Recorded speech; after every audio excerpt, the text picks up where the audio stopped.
Hello les gens, bienvenue dans le Journeur, de votre quotidien sur l'actu tech et multimédia, même si aujourd'hui il n'y aura pas trop de tech en vrai. Pour cette fin de semaine et ce début de mois, on va faire une émission un petit peu chill. On va parler de la sortie de Fury sur Netflix, la série d'action avec Marina Foïs.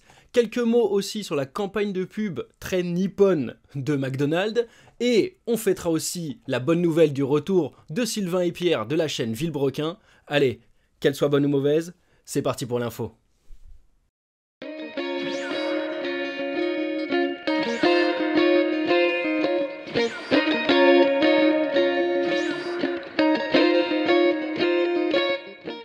Bon, on a dit qu'aujourd'hui c'était chill.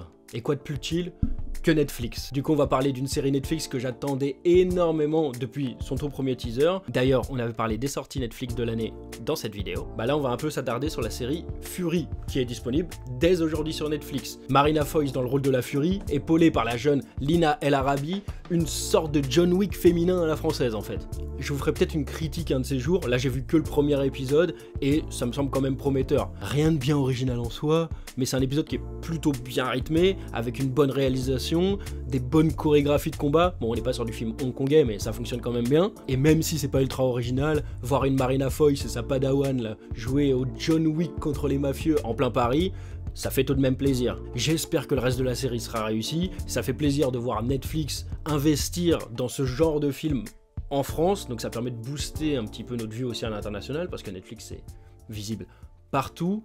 On va se mater ça. Tous les épisodes sont dispo actuellement sur Netflix. Bon, d'habitude je parle pas de voiture, sauf quand on parle également de nouvelles technologies qui est intégrée. Mais là, ça compte plus dans le contenu multimédia de la chaîne. Parce que, plus de 2 mois après l'annonce de leur séparation, les gars de Villebrequin annoncent leur retour.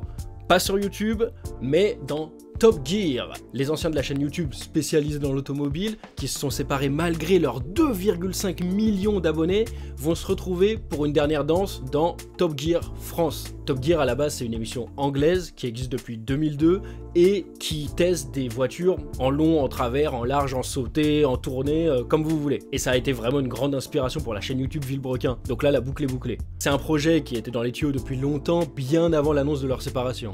On aura donc le plaisir de voir nos deux loulous avec une prod aux petits oignons et un Monsieur Poulpe à la réalisation, mais aussi comme dans l'original, des guests de qualité. Il y aura du Éric Judor, c'est celui que j'attends le plus personnellement, Alban Lenoir, Sébastien Loeb, ouais Sébastien Loeb quand même, hein, Natou, Arnaud Ducré, en fait c'est une quarantaine de guests qui ont été annoncés pour cette saison de Top Gear. C'est un projet ambitieux qu'a tenté RMC avec ce programme. Peut-être que c'est un coup qui a été tenté parce que le duo Pierre Chabrier et Sylvain Lévy est vraiment doué pour attirer un public qui n'est pas forcément friand d'automobile. Moi par exemple, ça faisait partie des 3-4 chaînes YouTube dont je ratais aucune vidéo, alors que les voitures en vrai, je m'en bats les glaos un peu. Cette saison de Top Gear débute le 15 mars sur RMC Découverte et sera aussi dispo sur l'application RMC BFM Play.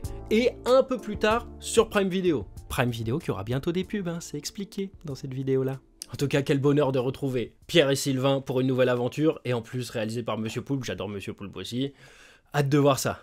Bon, si vous avez déjà maté des animés qui se passent dans notre époque, vous avez forcément vu ce logo W. C'était une façon pour les mangas d'afficher McDonald's sans leur faire explicitement de la pub. C'est même devenu un mème après toutes ces années. Bah, le mème devient réalité puisque c'est McDonald's maintenant qui rend hommage à tous ces animés avec sa nouvelle campagne de pub. Une campagne intitulée Wakudonaldo. Wakdonald quoi. Du coup ça consiste en quoi? Bah c'est une campagne de pub qui renverse un petit peu le M pour en faire ce W là justement.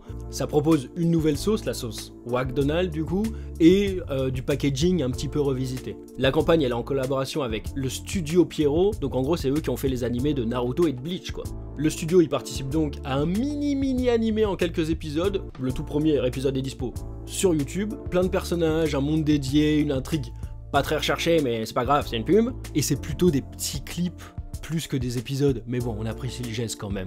Et il y aura aussi un petit manga qui sera dispo sur le net. Malheureusement, cette collab elle est dispo qu'aux États-Unis et au Canada. Et moi en tant que Yankee, ça me fout un petit peu les boules. Sinon j'aurais pris direct moi. J'ai bien pris les 2 menus One Piece là au Burger King. Bon ça implique que moi, mais personnellement ça me fait plaisir de voir ce genre de collab et de petits clins d'œil, même si je sais que c'est que de la com. Dites-moi dans les commentaires si vous êtes plutôt victime du système, un petit peu comme moi, ou si à l'inverse vous trouvez ça vraiment abusé, ou si ça vous fait ni chaud ni froid. Et voilà, c'est fini pour aujourd'hui. Merci d'avoir regardé ce genre nerd jusqu'au bout. Abonnez-vous pour rater aucune info. N'hésitez pas à regarder les anciennes vidéos parce que l'info, ça périme pas en 2 jours. Surtout que là, il y a tout le week-end pour regarder parce que je sors pas de vidéo le week-end. Jusque là, restez passionnés et je vous dis à lundi.